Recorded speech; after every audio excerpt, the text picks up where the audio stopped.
дошли на нашето събитие Ден на предприемачеството.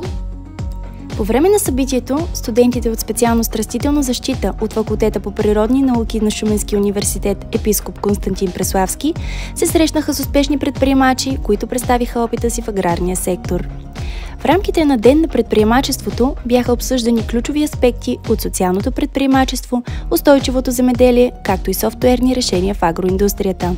Събитието е част от проект модернизация на висшето образование по устойчиво използване на природните ресурси в България, финансиран по оперативна програма «Наука и образование за интелигентен растеж».